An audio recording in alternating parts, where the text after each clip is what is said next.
Assalamualaikum warahmatullahi wabarakatuh.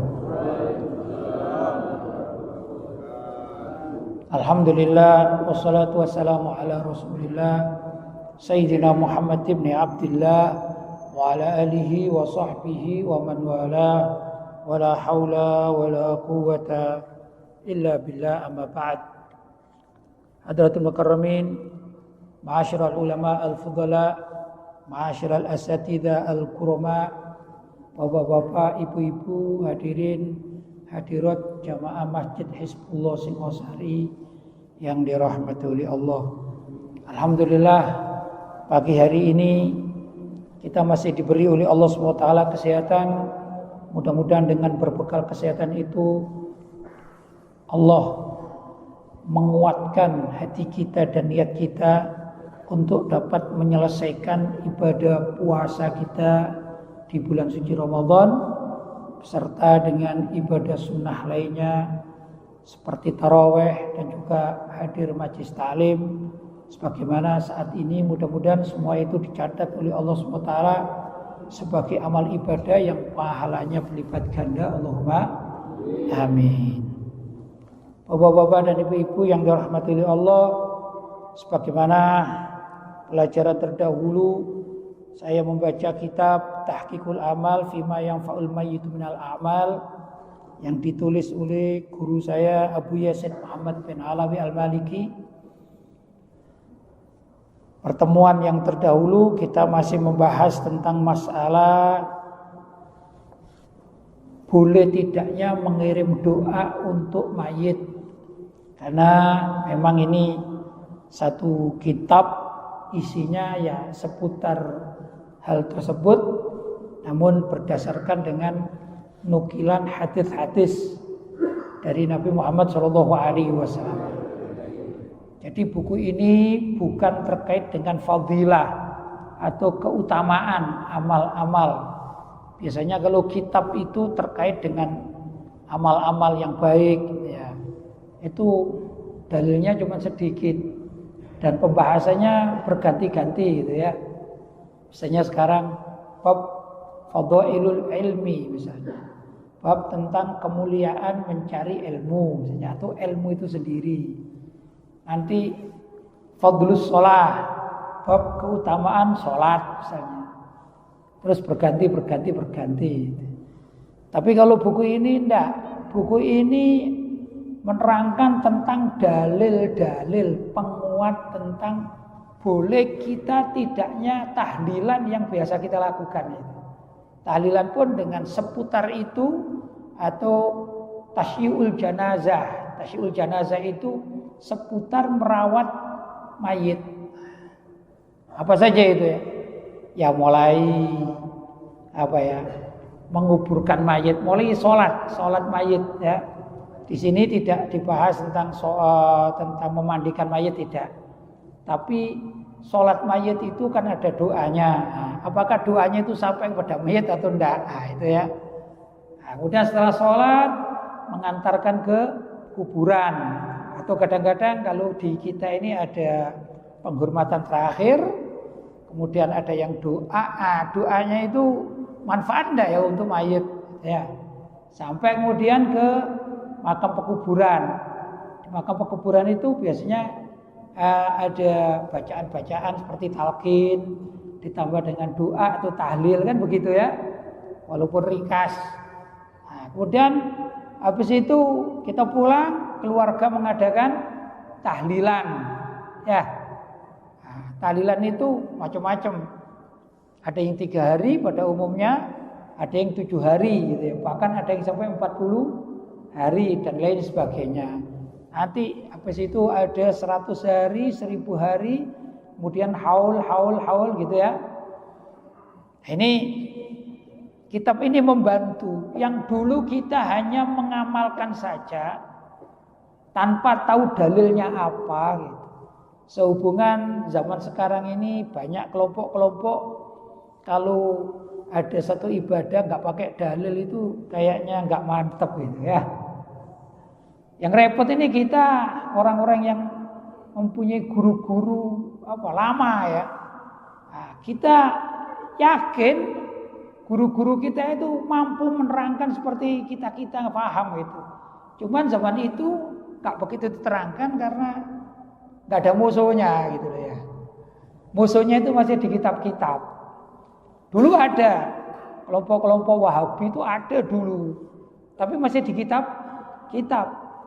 Nah, kiai-kiai kita kadang-kadang mengatakan ya saat itu kurang penting lah, kurang penting-penting amat ya untuk menerangkan dalilnya apa. Kita diajak ke kuburan, ayo nyekar, ya sudah kita nyekar gitu aja. Ya, nah, orang tua kita beli bunga, kita akhirnya anak turunnya beli bunga ditaburkan kan gitu aja, tanpa tahu apa itu nyekar bunga itu, fadilahnya apa, dalilnya apa kan gitu ya.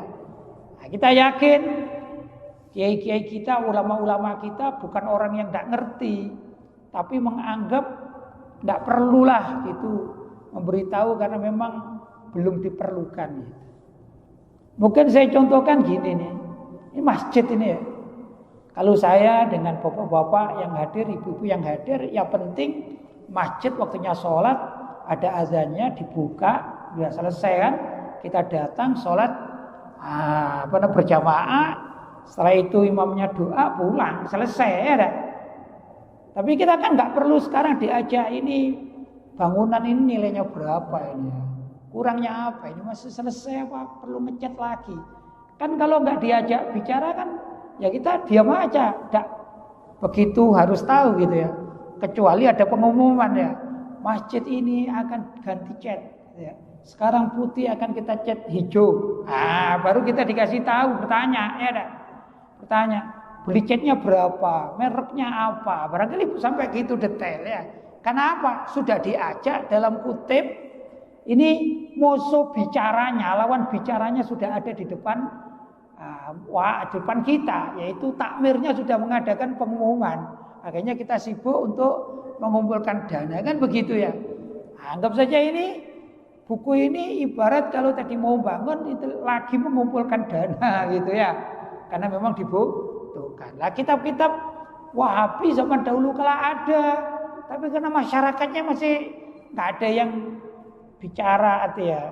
Kalau kita bicara nyekar bunga ya biasa saja. Sekarang enggak. Nah, sekarang ini zamannya zaman medsos, media sosial. Wah tuh yang berseliweran macam-macam gitu ya. Aneh-aneh gitu ya. Saya kemarin juga lagi sedang namanya orang gitu, sedang asyik gitu. Membaca, mengenal satu aliran sesat. Menurut saya sesat. Ya namanya aliran baru.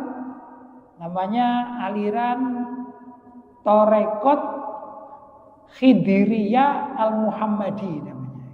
Ya, Khidiriyah Al-Muhammadi. Lah itu keyakinannya begini. Setiap pengikutnya itu pasti diangkat jadi wali kekasih Allah. Jadi kalau misalnya sak masjid ini ya, misalnya mohon maaf saya ini pimpinannya, maka sak masjid yang hadir ini selagi daftar sama saya maka akan diangkat jadi wali. Itu ada wali abdal, wali autad, wali aktob gitu ya, dengan derajat-derajat tertentu. Ya. Yang unik ini, sayanya ini mengaku setiap saat bisa ketemu Nabi Khidir. Sudah. Kemudian kalau ada yang daftar, misalnya saya contohkan, saya kenali Pak Wahyudi ini misalnya ya. Daftar sama saya ikut jadi jamaah tarekat sampean gitu. Oh iya sudah, namanya siapa? Sudah saya kasih nama. Terus saya bilang, sampean itu ada punya namanya nama roh namanya. Kalau nama sampean kan dari orang tuanya kan Imam Wahyudi gitu ya. Itu ada nama rohnya. Itu katanya. Kemudian saya carikan lewat saya ini ya. Lewat saya carikan. Kemudian namanya Imam Wahyudi saya setorkan kepada Nabi Khidir. Itu katanya. Oleh Nabi Khidir dibawa naik ke lantai 3. Saya nggak tahu lantai 3 itu di mana, nggak tahu di situ ya. Di lantai 3 itu ketemu Nabi Muhammad. Begitu. Di lantai 3 ketemu Nabi Muhammad, mungkin di atas sana mungkin ya. Kok enak aja gitu ya, ketemu Nabi Muhammad di lantai 3.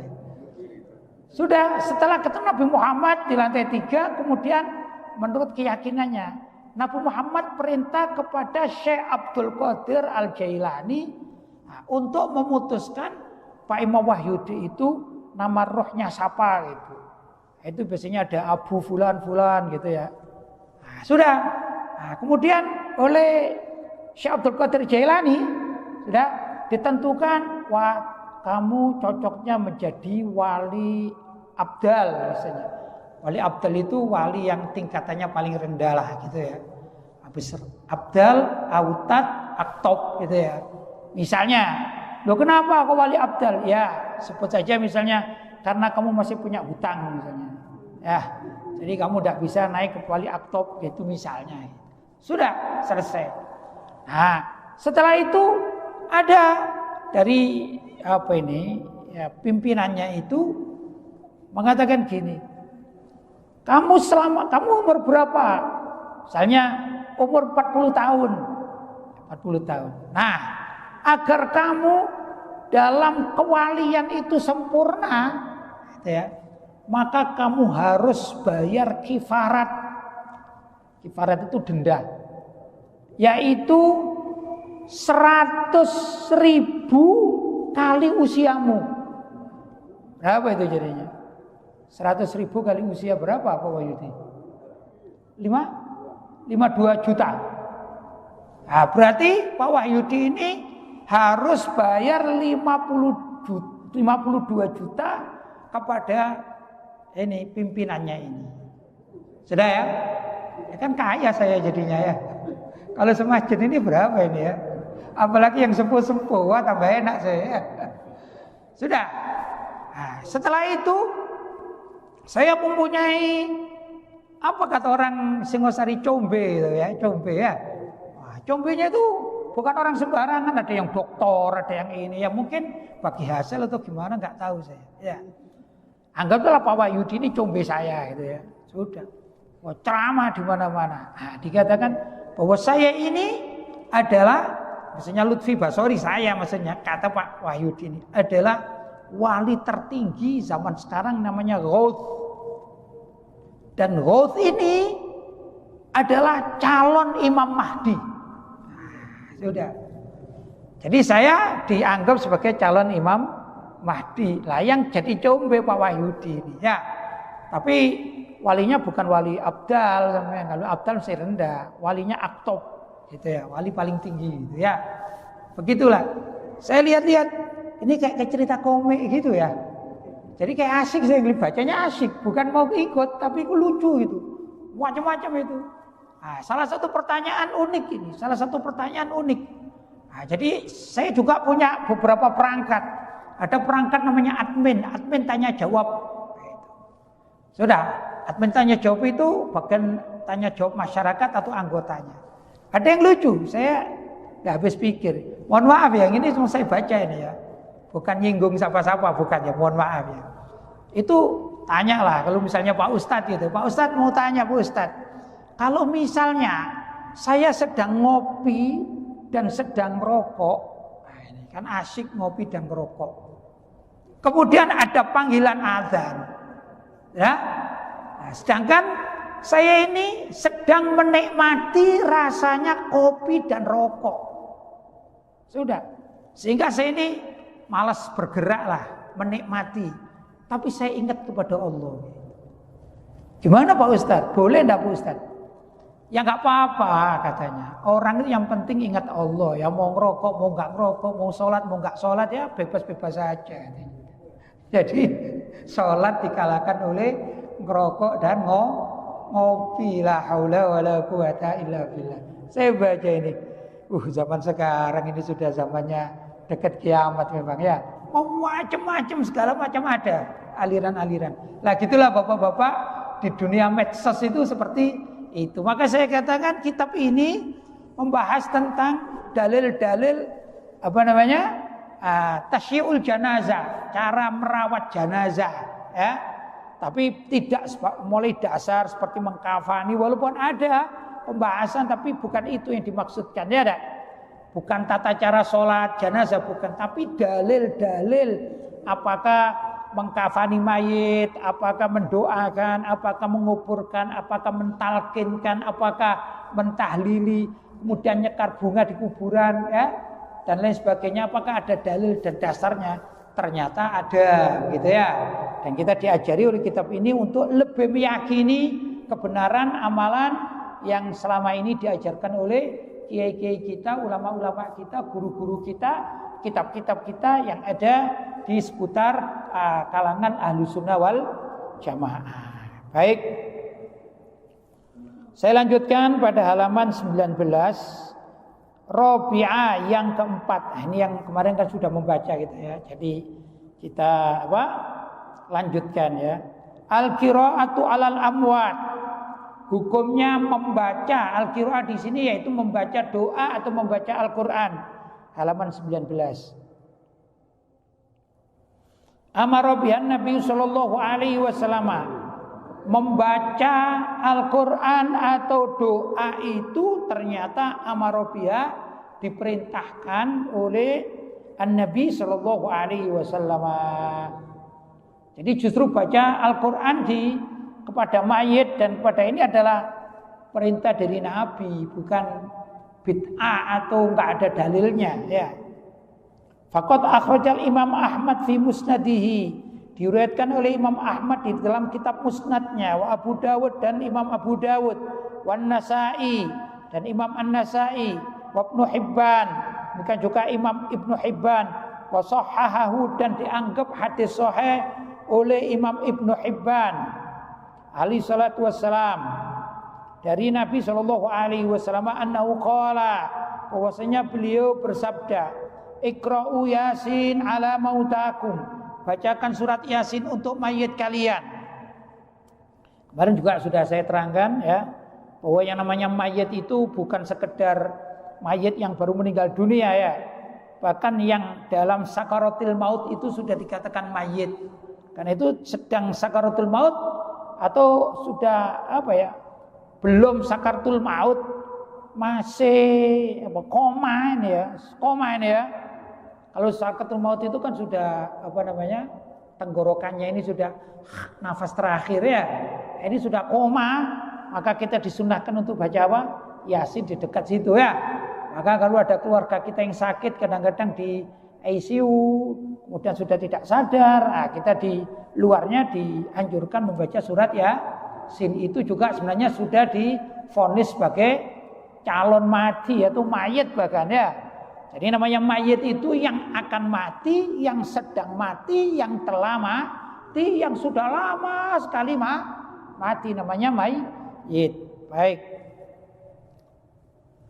Nabi Muhammad SAW praktis, tidak membatas-batasi kapan harus baca Yasin. Beliau hanya perintah Iqra'u Yasin ala mautakum, bacakan surat Yasin untuk mayit kalian. Mau seminggu sebelum mati, ya dah. Kalau sudah tanda-tanda gitu ya. Asalkan jangan orang hidup jalan-jalan di Yasin ya. Digampar nanti repot kita ya. Kamu doakan aku mati ya gitu. Baik. Tapi saya agak sedikit ya. Saya pernah lihat satu video pendek itu, saya mohon maaf ini ya. Itu ada orang, mohon maaf ini. Ada orang merokok. Ini ceritanya merokok. Ada orang merokok, kemudian dia berhenti di satu tempat itu. Ternyata banyak orang mendatanginya ini. Datang. Semuanya baca Yasin. Heran yang merokok ini. Ya, kemudian rokoknya dimatikan karena banyak orang baca Yasin, rokoknya dibuang sungkan ya. Sudah. Saya selesai pergi, orang-orang bubar. Tak selesai Yasin bubar. Jalan lagi. Rokok lagi dia, menghidupkan rokok lagi. Kemudian teman-temannya pada datang baca Yasin, Pak. Baca Yasin lagi. Bingung, dimatikan lagi. Ya. Sudah. Heran, kenapa ini? Akhirnya begitu orang sudah banyak Yasin tengah-tengah, dimatikan. Keenaan kan? Dimatikan. Sudah, jalan lagi. Akhirnya dihidupkan lagi itu rokok, Pak. Didatangi lagi oleh masyarakat. Itu, Pak. Ya. Dibacakan Yasin lagi. Akhirnya subhanallah katanya, kenapa ya? Terus ditanya, kenapa? kok saya dibacakan Yasin ini? Iya kan, rokok membunuhmu. Jadi daripada telat tak bacakan Yasin sekarang gitu katanya. Rokok membunuhmu ya. Mudah-mudahan bapak-bapak gak ada yang ngerokok. Minimal di masjid ini kan gak ada yang ngerokok ya. Dan mudah-mudahan nanti kalau ada yang ngerokok di luar, apalagi puasa nih ya, kita rame-rame tahlilan aja langsung ya. Baik, saya lanjutkan. Qala An-Nawawi, berkata Imam An-Nawawi rahimahullah taala fi kitabih, dalam kitabnya Al-Azkar, mana suhu, apa yang ketentuannya. Qala ulama minal muhadditsin, berkata para ulama dari kalangan ahli hadis wal fuqaha wa ghairihim, dan juga dari kalangan fuqaha, ahli fikih wa ghairihim, dan yang lain sebagainya. Ya juzu, boleh, wa yustahabbu, dan dianjurkan. Jadi kalau yusannu itu dari Nabi, kalau yustahabbu istilahnya itu dari para ulama, gitu ya, atau hasil ijtihad para ulama. Nah, termasuk juga yundabu itu juga dari kalangan para ulama. Tapi kalimat yusannu biasanya dinisbatkan kepada Rasulullah Shallallahu Alaihi Wasallam. Yusannu dari kalimat sunnah. Kalau yundabu sama yustahabu itu dianjurkan. Ini bahasa dari kalangan para ulama.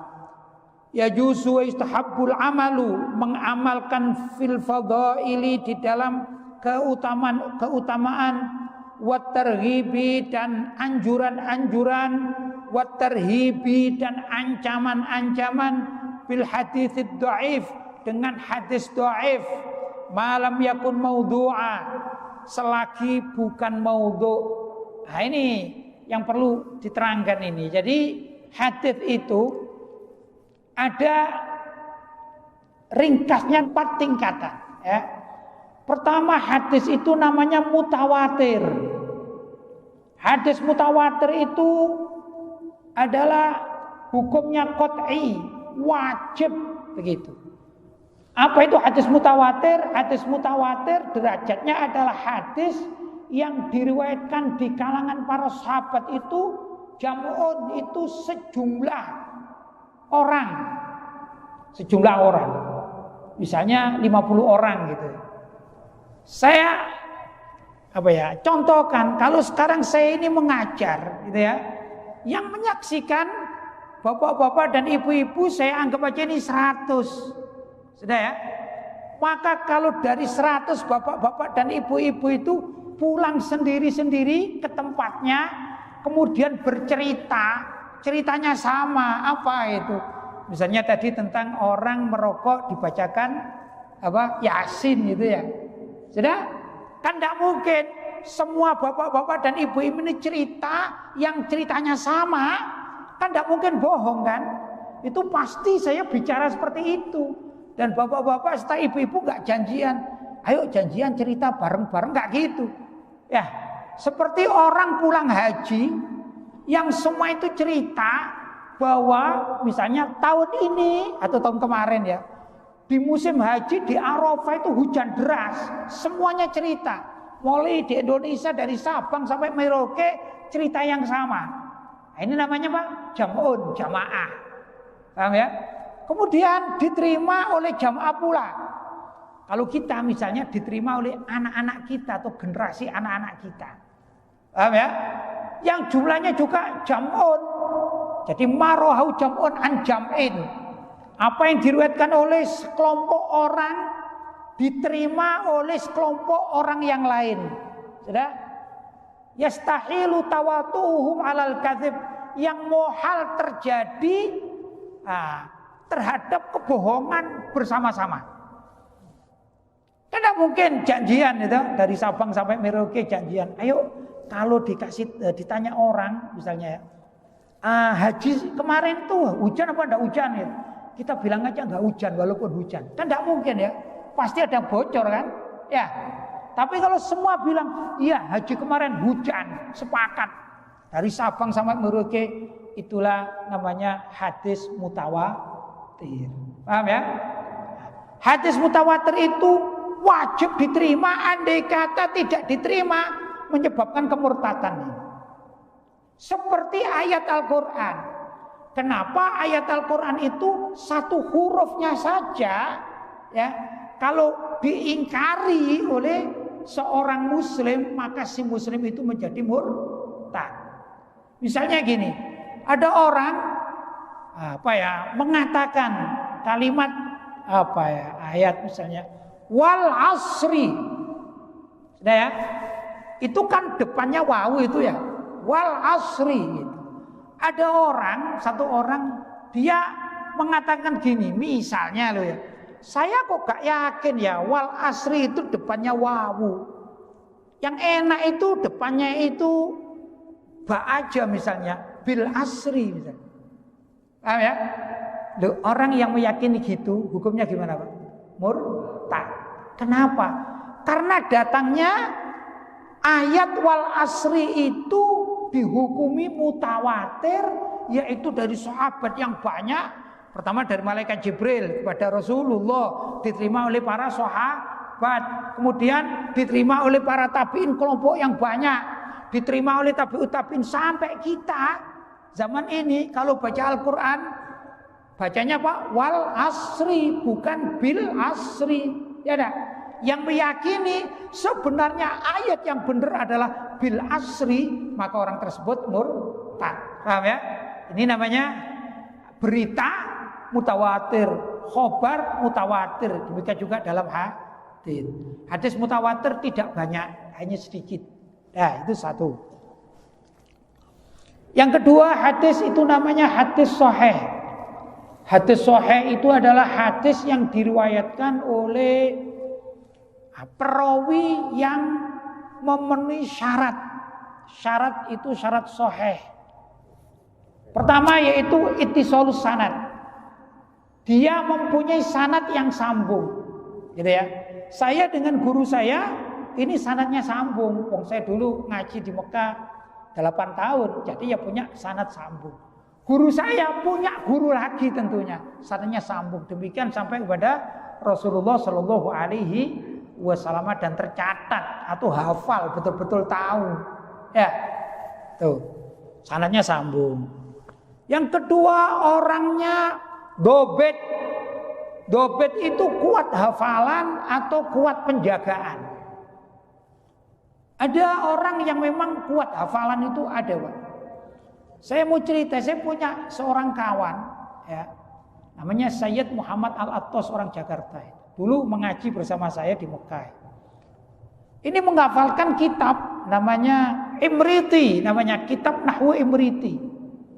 Itu bait nahwu ya. Kalau tidak salah jumlahnya itu 200 sekian bait.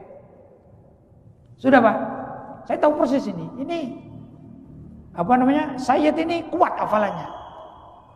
2 tahun berikutnya ceritanya nih, setelah menghafalkan setoran di kelas sama-sama dengan saya, kita setoran bersama-sama gitu ya. Kemudian Sayyid ini suatu saat sudah lama nggak mengaji bab itu, Pak. Ceritanya. Nah, suatu saat ada guru lama datang. Kita kan di kelas-kelas kan guru kan berganti-ganti ya, biasa gitu ya, tingkatan berganti. Kemudian ketemu guru lama yang mengajarkan kitab Imriti. Kemudian ditegur ini, Sayyid, masih hafal enggak Imritinya? Oh masih hafal, baca. Itu saya tahu ya, dia enggak pernah deres kata orang kita, enggak pernah deres. Saya kalau mau menghafalkan masih deres dulu Pak. Kalau mau setor, dia langsung berjalan, berdiri di depan gurunya langsung baca dari awal Pak. Bla bla bla bla bla. Subhanallah. Ini namanya hafalannya sangat kuat. Nah, itu namanya dobit.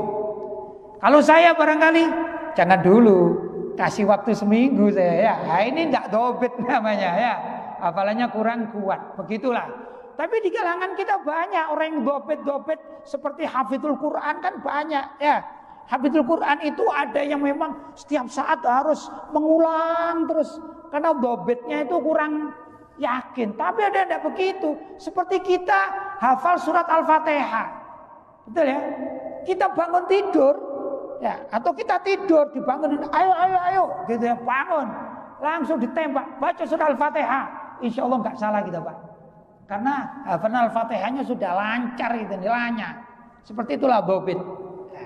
Nah, ini perawinya harus dobit. Ya.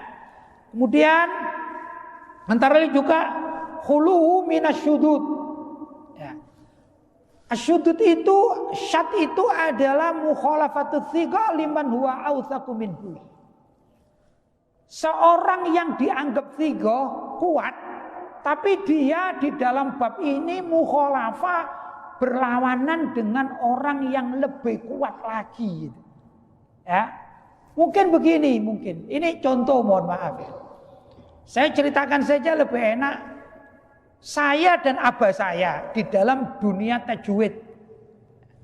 Bapak-bapak, ibu-ibu sudah tahu bahwa abah saya itu pakarnya tajwid kan gitu kan ya. Kalau saya mungkin dikatakan ngerti tajwid tapi bukan pakar gitu ya. Karena itu saya tidak pernah mengajar tajwid karena tidak dianggap pakar. Kalau abah saya dianggap pakar. Misalnya ini ya, ada bacaan ini. Sebutlah bacaan itu hunnah misalnya.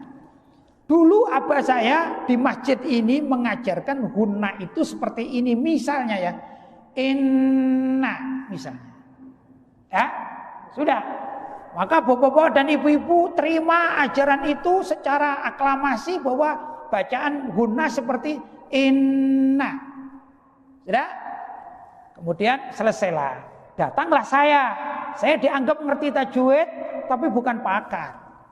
Ya, mungkin di kalangan bapak-bapak saya juga ya thiqa itu terpercaya ya. Kata orang kalau sekarang apa ya? Bukan pengajar kaleng-kaleng gitu katanya. Punya bukan kaleng-kaleng kata orang sekarang ya. Tapi saya mengajarkan itu gunnah itu begini misalnya panjang inna misalnya. Ya, kan bapak-bapak ibu-ibu tanya, loh dulu abahnya itu enggak gitu ngajarnya itu inna, padahal bapaknya ini pakar tajwid, kok anaknya bilang inna misalnya, kepanjangan kan ya. Maka saya ini namanya mukhalafah. Kalau saya ini perawi thiqa kuat, tapi saya melawan perawi yang lebih kuatan lagi, maka saya namanya syad. Itu ya, syad. Syad itu apa? Kalau bahasa apa ya, kasarnya itu sesat. Syad itu nggak diterima periwayatan saya. Karena apa? Saya melawan pakar yang lebih pakar begitu ya. Namanya mukhalafatut thiqa liman huwa awthaqu minhu. Contoh di dalam hadis Imam Bukhari dan Muslim itu dua pakar ini adalah perawi yang thiqa, perawi yang top sudah, pakarnya pakar. Kalau misalnya ada riwayat hadis dari imam setelahnya seperti tadi Ibnu Hibban, Imam Ibnu Hibban ya. Imam Ibnu Hibban mengatakan misalnya ini ya, mengatakan bahwa apa ya? Makan ikan misalnya, meriwayatkan ya, makan ikan itu haram misalnya ya, ikan laut itu haram misalnya. Sedangkan riwayatnya Imam Bukhari mengatakan makan ikan laut itu halal. Maka periwayatannya Imam Ibnu Hibban tidak bisa diterima. Kenapa? Walaupun beliau mengatakan hadis sahih, karena beliau menentang perawi yang lebih thiqah lagi, lebih pakaran lagi, yaitu Imam Bukhari dan Muslim. Nah, itu namanya hadisnya Imam Ibnu Hibban bukan hadis sahih. Sedangkan Imam Bukhari-nya namanya hadis sahih. Itu harus yang namanya perawi sahih itu tidak terkena yang namanya syadz. Sudah ya? Berikutnya tidak juga khuluhu minal illah. Hadis sahih itu harus sepi atau terhindar dari illah. Apa illah itu? Illah itu adalah penyakit. Yaitu illatun qadihatun ya. Illat penyakit yang membahayakan ya. Ma'anna zahiru assalamatu minhu. Sekalipun zahirnya itu selamat dari illah, tapi kalau diteliti ya, kalau diteliti ternyata apa? Ada illahnya penyakitnya. Saya contohkan. Saya mohon maaf, ini saya bicara realita ya. Saya itu punya sanad Al-Quran itu bukan dari abah saya. Tapi dari guru saya namanya ada dua yang satu itu orang Mesir yaitu Syekh Farhan, yang kedua orang Palestina Syekh Abu Jamil. Begitu. Dulu saya belajar di Mekah dulu. Nah, di antara di Singosari ini yang sama dengan saya adalah Kiai Sholihin Jais. Itu sanadnya sama. Tapi kalau kawan-kawan di PIQ, misalnya kalau di masyarakat ada Ustadz Ghoziaddin Jufri misalnya ya, Ustadz Ali Fikri, ya itu kan sanadnya ke abah saya. Paham ya? Nah, itu resmi gitu ya, dan belajar notok lah begitu. Bapak-bapak dan ibu-ibu, kalau misalnya saya tiba-tiba menggunakan sanadnya abah saya memberikan ijazah kepada orang yang belajar Quran pada saya beri sanad ijazah abah saya. Mungkin maksud saya biar mudah, nggak banyak pertanyaan gitu kan, enak ya. Kan anaknya, jadi kan masuk akal gitu ya. Nah, secara dohir kan nggak salah saya. Wong putranya ya pasti aja punya sanad ayahnya kan gitu. Tapi kalau diteliti kenyataannya enggak gitu ya. Saya punya sanad lain. Paham ya?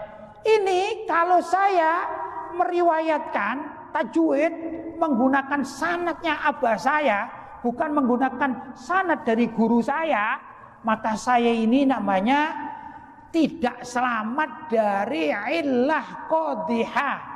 Saya termasuk periwayatannya yang tidak selamat dari ilat penyakit yang merusak silsilah tersebut.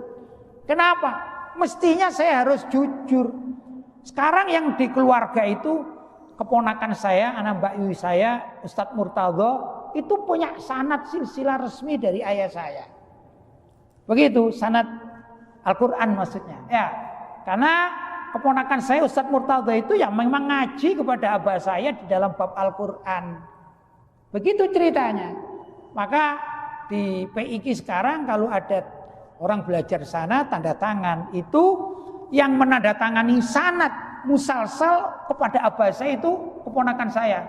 Anaknya Mbak Yu saya, Mbak Hani itu ya. Nah, itu punya putra yang sekarang menetap di tempat YPIQ, di tempatnya makamnya abah dan ibu saya di sana itu ya. Itu sanadnya kepada abah saya. Kalau saya tadi itu sanad saya kepada Syekh Abu Jamil sama Syekh Farhan. Saya tidak pernah mengajarkan ini. Nah, sanad-sanad ini saya khawatir nanti kalau saya mengajarkan sanad ini bisa merusak tatanan PIQ nanti. Saya menghormati abah saya, ya sudah, saya tidak ngaku-ngaku gitu ya. Ya memang saya nggak punya sanad kepada beliau, ya saya nggak ngaku-ngaku. Jadi kalau tanda tangannya, karena saya sekarang menjadi pengasuh, cuman seperti mengetahui pengasuh gitu ya. Tapi sanad itu tidak dari saya. Nah, kalau misalnya ya, entah gimana suatu saat ada sanad yang tanda tangan saya saja, itu bisa dipastikan palsu ini sanadnya ini, karena saya tidak mengeluarkan sanad saya dari abah saya. Itulah yang namanya apa tadi? Illa qadhihah. Maka hadis sahih tidak boleh ada illa qadhihah. Jelas ya? Nah, begitu. Ini antara lain. Nah, kalau digabung-gabungkan tadi, selagi yang berikutnya adalah sanad muttasil. Muttasil itu adalah silsilahnya harus tasalsul. Apa ini tasalsul ini? Estafet, betul-betul diyakini estafet. Itu ya. Nah, contoh misalnya kalau ada, sebut sajalah yang kita tahu itu ya. Tadi kita sebut namanya Ustadz Ghozi ya. Nah, Ustadz Ghozi alumni PIQ kumpul sama abah gitu. Tapi kan tidak kumpul sama guru saya, kan gitu ya. Loh, kalau misalnya Ustadz Ghoziaddin Jufri itu bercerita sanad langsung kepada Abu ya berkitab-kitab judulnya. Nah, ini dipastikan tidak benar, kan gitu kan ya. Mungkin kalau 1-2 hadis ketemu di mana masuk akal. Kenapa? Karena Ustadz Ghozi tidak belajar kepada guru saya, kan gitu kan ya. Nah, kalau Ustadz Ghozi mengatakan saya dari Ustadz Lutfi dari gurunya, itu mungkin bisa mutasil, paham ya? Tapi karena seusia, mungkin ada sebagian, saya tidak mengatakan sekedar contoh Ustadz Ghozi ya. Ada kadang-kadang perawi itu malu karena mempunyai guru itu temannya sendiri. Apakah boleh? Boleh. Namanya riwayatul akron. Seorang teman meriwayatkan dari teman yang lain. Demikian juga para sahabat. Sayyidina Abu Hurairah meriwayatkan dari Siti Aisyah itu secara usia sama-sama sahabat sebenarnya kedudukannya. Cuman yang satu istri, yang satu sahabat teman. Ya. Nah, mungkin saja teman itu malu. Enggak, kurang keren lah. Misalnya Ustadz Ziyatin Zubri ya meriwayatkan dari saya. Kalau dari abah saya, wah ya keren lah karena memang orang tua kan gitu ya. Itu kadang terjadi, jelas ya. Nah, yang gini ini namanya tidak mutasil. Nah, kalau sana tidak mutasil, maka namanya mungkote, terputus, tidak mungkin ini menjadi hadis sahih. Begitu ya. Baik, jadi secara ringkas, kalau hadis sahih saya katakan nilainya berapa? 100. Dinilai tadi itu ya sanadnya semuanya 100. Kemudian ada hadis hasan di bawahnya itu. Mutasil, dia mutasil sanadnya. Sudah. Dia tidak ada illah qadhihah. Ya, tidak ada illah qadhihah. Juga tidak mukhalafatut thiqa liman huwa awthaqu minhu. Tidak syad. Tidak sesat tadi ya, yang salah, tidak salah dia. Sudah. Cuman hafalannya tidak kuat. Satu. Hafalannya tidak kuat. Jadi kalau menceritakan misalnya sebut saya sajalah. Kalau ditanya abahnya kamu itu wafat usia berapa? Itu masih mikir. Ya kalau enggak sekitar 95 ya 96 atau 97. Kan enggak hafal, enggak kuat. Tapi ada dari keluarga itu ya yang hafal tanya, ayahmu wafat usia berapa? 97. Langsung. Betul. Iya, ini hitungannya. Kan ada gitu ya. Ini thiqah dia. Sedangkan orang kayak saya tadi yang kalau tidak salah ini, itu namanya tidak thiqah. Hafalannya kurang kuat. Paham? Ini kalau meriwayatkan hadisnya hasan. Tidak sampai sahih. Jadi kalau kita nilai ya nilainya 70 lah barangkali itu ya. Dia bukan pembohong. Ya bukan pembohong. Cuman kalau hitung-hitungan banyak lupa dia. Itu satu. Kalau enggak, thiqah di dalam kitabah. Ada orang yang kalau punya kitab itu disimpan rapi sampai tahu ya. Misalnya ada pertanyaan fikih itu misalnya. Kalau orang puasa muntah itu batal puasanya apa tidak? Sebentar, saya lihatkan. Ini di kitab ini ada, dibuka. Ini. Ya, sudah. Tanya lagi. Kalau orang puasa telinga masukkan air gimana? Ntar ada kitab ini, bukalah satunya. Ini kitabnya. Namanya thiqah.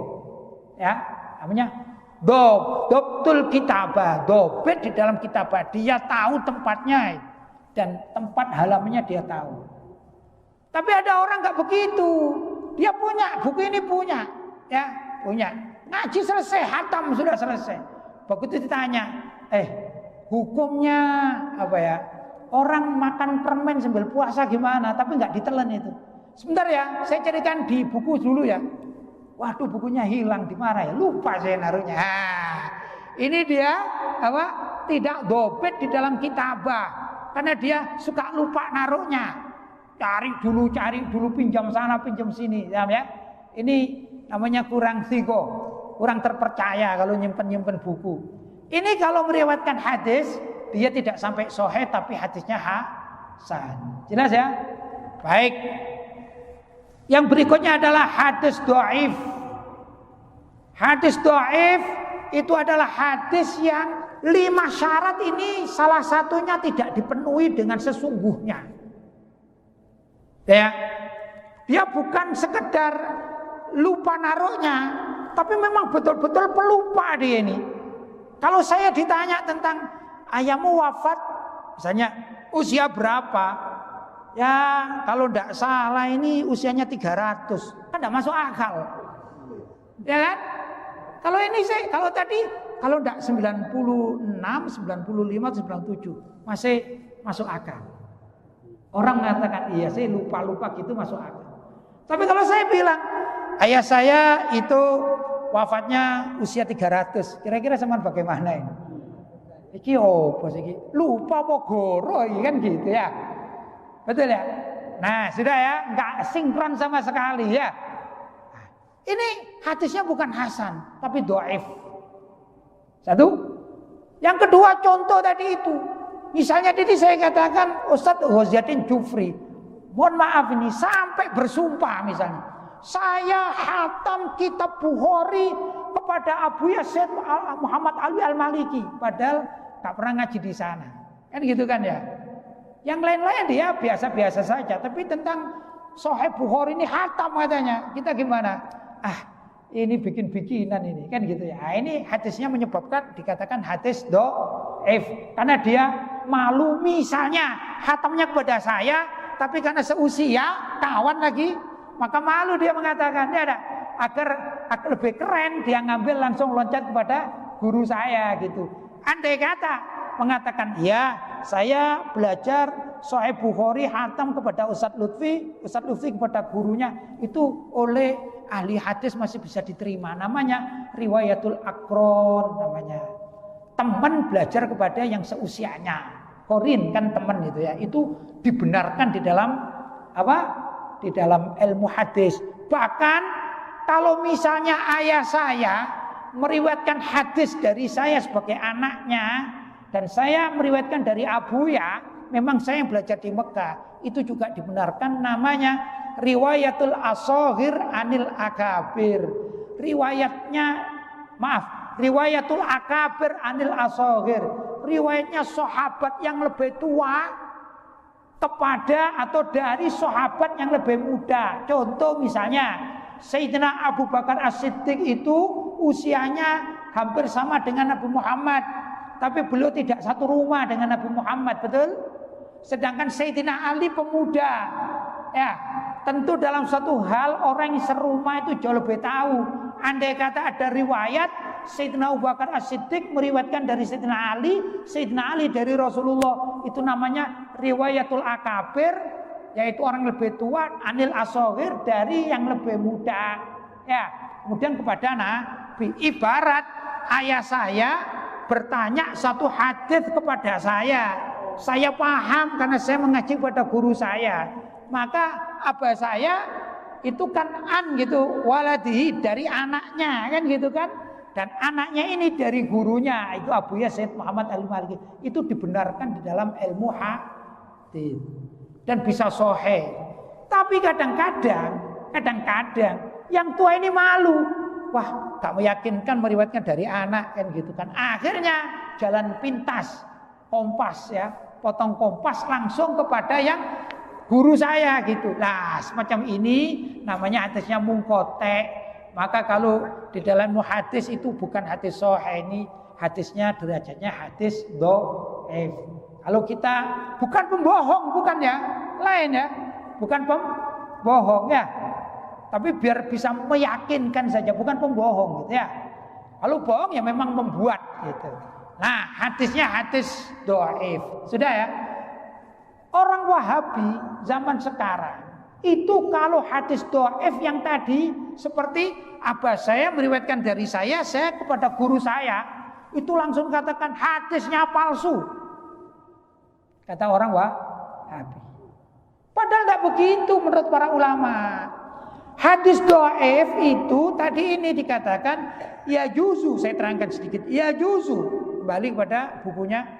Wa yustahabbu, boleh dan dianjurkan al-amalu, mengamalkan di dalam apa? Fil fadhaili, dalam keutamaan amal ibadah sunnah. Wa tarhibi, dan juga motivasi. Wa tarhibi, dan ancaman. Jadi andai kata misalnya Abuya guru saya itu mengatakan, misalnya ya, beliau mengatakan, ayo saya ajak setiap bulan suci Ramadan kita bersedekah 1 juta rupiah misalnya. Itu ajakan guru saya misalnya. Paham ya? Saya yang tahu karena saya murid beliau langsung. Dan abah saya ini tidak pernah dengar itu. Cuman saya bercerita kepada abah saya, bah, kata guru saya, kalau Ramadan sebaiknya kita ini setiap Ramadan bersedekah berapa? 1 juta rupiah. Sudah ya? Semestinya abah saya mengatakan dari anak saya, ya, anak saya meriwayatkan dari gurunya. Gurunya mengajak setiap Ramadan bersedekah berapa? 1 juta rupiah. Itu kan urusan sunnah ya. Kemudian abah saya ini langsung pintas. Kata Sayyid Muhammad Alwi Al-Maliki membuang saya. Ya enggak salah-salah amat wong katanya kan gitu ya. Setiap Ramadan beliau mengajak sedekah berapa? 1 juta rupiah. Urusan sedekah kan bukan urusan halal haram kan? Urusan sunnah. Ya, maka andai kata dinilai oleh ulama ahlul hadis, ketahuan misalnya bahwa abah saya itu membuang nama saya, maka hadis yang dibawakan oleh abah saya namanya hadis dhaif. Sudah? Tapi bukan berarti palsu. Bukan abah saya ngarang-ngarang dinisbatkan kepada Abu ya, enggak, memang asli. Kalau diteliti guru-guru dari murid-murid Abu ya yang lain, fulan, iya, memang kok Abu ya itu kalau bulan suci Ramadan mengajak sedekah 1 juta. Cuman di dalam bab ini etika hadis periwayatan namanya hadis dhaif. Paham ya? Tidak salah. Ya, tidak salah. Andai kata di sana ada perawi, tadi saya katakan Kiai Shalih Hijais meriwayatkan, iya dulu sama-sama di Mekah. Berarti riwayat dari abah saya ini kuat karena ada jalan yang lain, torik yang lain. Paham ya? Begitu, jelas. Cuman oleh Wahabi divonis hadisnya palsu. Pokoknya setiap dhaif dikatakan palsu. Padahal yang palsu itu bagaimana? Nah, ini namanya hadis maudhu. Hadis maudhu itu sesuai dengan sabda Nabi, "Man kadzdzaba alayya muta'ammidan falyatabawwa maq'adahu minan nar." Man kadzdzaba, barang siapa yang berbohong alayya, atas namaku, muta'ammidan, secara sengaja, falyatabawwa maq'adahu minan nar, maka hendaklah dia menempati tempatnya dari api neraka. Begitu ya. Misalnya, saya contohkan saja guru saya Abuya Said Muhammad Alwi Al-Maliki tidak pernah bicara apapun misalnya di dalam masalah masjid apa ini ya, Hizbullah. Mungkin nama masjid Hizbullah aja nggak tahu mungkin ya. Beliau orang Mekah itu. Kemudian bapak-bapak, biar saya ini disayang misalnya oleh panjenengan semua, oleh takmir masjid, saya ngarang cerita bohong. Padahal kalau diteliti bahkan dicari tanya-tanyakan itu ya, nama masjid Hizbullah aja guru saya mungkin tidak tahu. Tapi saya agar disayang punya motivasi yang lain ya, saya bercerita begini. Masjid Hizbullah itu selalu dipuji oleh guru saya misalnya. Karena itu guru saya luar biasa kepada masjid Hizbullah misalnya ya. Setelah ditanya-tanyakan kepada siapa, nggak pernah ini, itu menyebut masjid Hizbullah. Itu berarti saya ini kadzab, pembohong. Motivasinya macam-macam. Mungkin biar saya disayang oleh bapak-bapak dan ibu-ibu. Ya, begitu motivasinya macam-macam. Paham? Namanya hadis maudhu. Ini haram diriwayatkan. Barang siapa yang meriwayatkan hadis maudhu, maka tadi itu falyatabawwa maq'adahu minan nar. Hendaklah dia menempati tempat duduknya dari api neraka. Man kadzdzaba alayya, barang siapa yang berbohong atas namaku. Rasulullah tidak mengatakan itu, tapi dia mengatakan seperti hal tersebut. Maka hendaklah dia menempati tempat duduknya dari api neraka. Menurut para ulama, meriwayatkan atau membuat hadis maudhu hukumnya haram. Mutlak, tidak bisa ditawar-tawar. Sekarang banyak kadang-kadang di media sosial itu ada hadis maudhu. Contohnya begini hadis maudhu itu yang sering terjadi. Setiap bulan Islami, sekarang bulan Ramadan ya, terlaki kan Syawal gitu ya. Terus ada kata-kata begini, misalnya Nabi SAW bersabda gitu. Misalnya jika mana permulaan bulan suci Ramadan itu hari Ahad, misalnya ya, hari Ahad, maka lebarannya pasti hari Sabtu misalnya itu ya. Sudah selesai. Ini hadis Nabi harus disebarkan minimal 10 orang. Kalau tidak disebarkan nanti Anda akan melarat atau miskin atau bangkrut gitu ya. Ya, sudah kita takut. Ya Allah, ini hadis Nabi, kita sebarkan gitu. Sudah selesai. Ramadan selesai. Kita masuk bulan Syawal. Ternyata Syawalnya hari Senin, ternyata gak cocok misalnya ya. Sudah, habis Syawal apa? Dzulqa'dah. Itu diulang lagi, tulisannya sama. Nabi bersabda, barang siapa yang memulai bulan Syawalnya hari Ahad misalnya ya, maka awal Dzulqa'dah hari Sabtu. Sama. Setiap bulan itu saja kalimatnya. Barang siapa yang tidak menyebarkan berita ini akan diancam bla bla bla bla. Sering ya mendengar atau gitu. Itu jelas hadisnya maudhu. Gak mungkin Nabi mengatakan seperti itu. Masa tiap tahun ganti? Emangnya Nabi masih hidup apa kan gitu ya? Nah, ini pasti hadisnya maudhu. Itu sebenarnya haram